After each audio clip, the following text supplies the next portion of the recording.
नमस्कार दोस्तों, जेके motivate channel में आपका एक बार फिर से स्वागत है।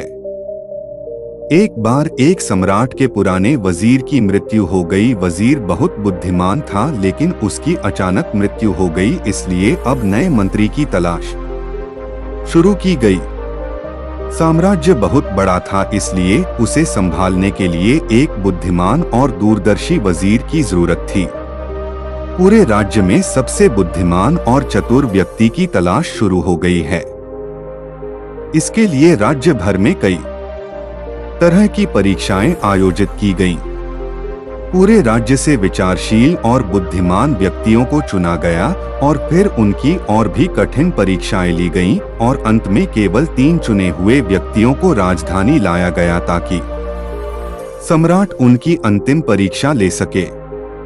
उन तीनों को एक कमरे में रखा गया और इसकी घोषणा स्वयं सम्राट ने की थी कि कल उनकी अंतिम परीक्षा ली जाएगी और जो इसमें उत्तीर्ण होगा उसे राज्य का वजीर घोषित कर दिया जाएगा। परंतु आश्चर्य की बात थी कि शाम होते होते यह बात सारी राजधानी में फैल गई। सम्राट कल कौन सी परीक्षा लेने वाला है?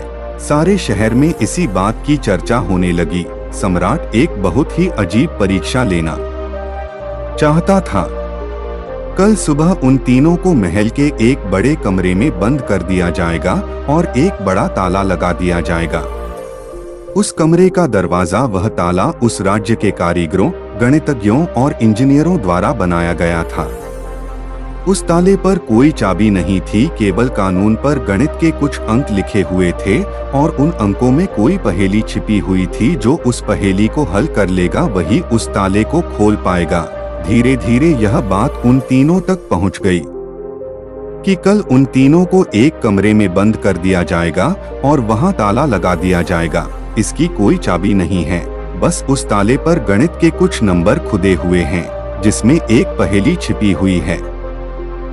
उन तीनों में से जो भी उन नंबरों का उपयोग करके पहेली को हल करेगा और सबसे पहले दरवाजा खोलेगा और कमरे से बाहर आ जाएगा, उसे वजीर बना दिया जाएगा।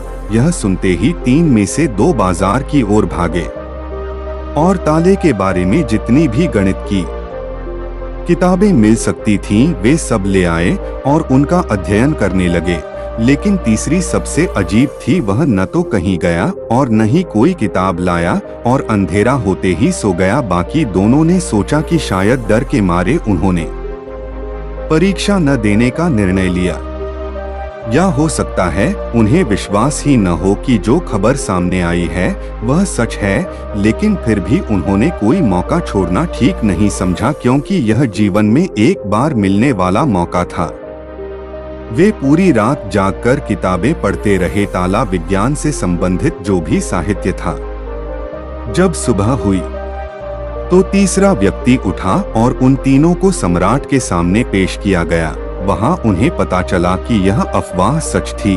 उन तीनों को एक बड़े कमरे के अंदर बंद कर दिया गया था जिसके बाहर ताला लगा हुआ था, कुछ गणितीय अंकों के साथ अंकित। आप तीनों में से जो भी इन अंकों में छुपी पहेली को सुलझा लेगा वह दरवाजा खोल सकेगा, और जो दरवाजा खोलकर पहले मेरे पास आएगा मैं उसे अपना वजीर बना लूंगा। मैं बाहर आप तीनों का इंतजार करूंगा। इतना कहकर बादशाह चला गया। वे दोनों व्यक्ति जिन्होंने पूरी रात पढ़ाई की थी कुछ किताबें लाए थे। दरवाजा बंद होते ही उसने अपने कपड़ों में छुपी हुई उन किताबों को बाहर निकाला और ताले पर लिखे नंबरों को एक कागज के टुकड़े पर लिखकर उनका हल ढूंढने लगा। लेकिन तीसरे व्यक्ति ने कुछ नहीं किया। उसने अपनी आंखें बंद कर लीं और कमरे के कोने में चुपचाप बैठ गया। उसे बैठा देखकर वे दोनों हंस पड़े और ताना मारते हुए बोले, क्या तुमने हार मान ली? कुछ करो तो कुछ होगा। उन्हें लगा कि उसने हार मान ली है, वह डरा हुआ है और कुछ भी प्रयास नहीं करना चाहता। लेकिन उसके मन में शांति थी, स्थिरता उसकी आंखों में झलक रही थी। वह परेशान नहीं लग रहा था, वह बैठा हुआ था। तभी अचानक उसे कुछ सूझा। वह उठकर दरवाजे के पास आया और धीरे से उसे धक्का दिया। और क्या दरवाजा खुला, वह कमरे से बाहर चला गया, लेकिन दोनों आदमी अपनी किताबों में खोए हुए थे। उन्हें पता ही नहीं चला कि तीसरा कमरे से बाहर चला गया है। उन्हें तब पता चला जब सम्राट तीसरे व्यक्ति के साथ अंदर आए और कहा, अपनी ये किताबें बंद करो, जिसे बाहर जाना था वह तो बाहर जा चुका है। यह देखकर वे दोनों दंग रह गए और पूछा, तुम बाहर कैसे निकले? बादशाह ने कहा कि ताला तो बंद नहीं था, क्योंकि बंद ताले तो खोले जा सकते हैं, लेकिन कैसे? क्या तुम वह ताला खोलोगे जो बंद नहीं किया गया है? यह आदमी आप में से सबसे बुद्धिमान है, क्योंकि इसने बुद्धिमान होने का पहला परिचय दिया है। ताले पर लिखे नंबरों को हल करने से पहले यह पता लगाने की कोशिश करता है कि ताला बंद है या नहीं। एक आदमी वास्तव में होशियार है जो किसी भी समस्या को हल करने से पहले यह जांचता है कि जो वह हल करने जा रहा है वह वास्तव में समस्या है या नहीं। तो यह आदमी हमारे राज्य का सबसे चतुर व्यक्ति है। हम इसे अपना वजीर नियुक्त करते हैं।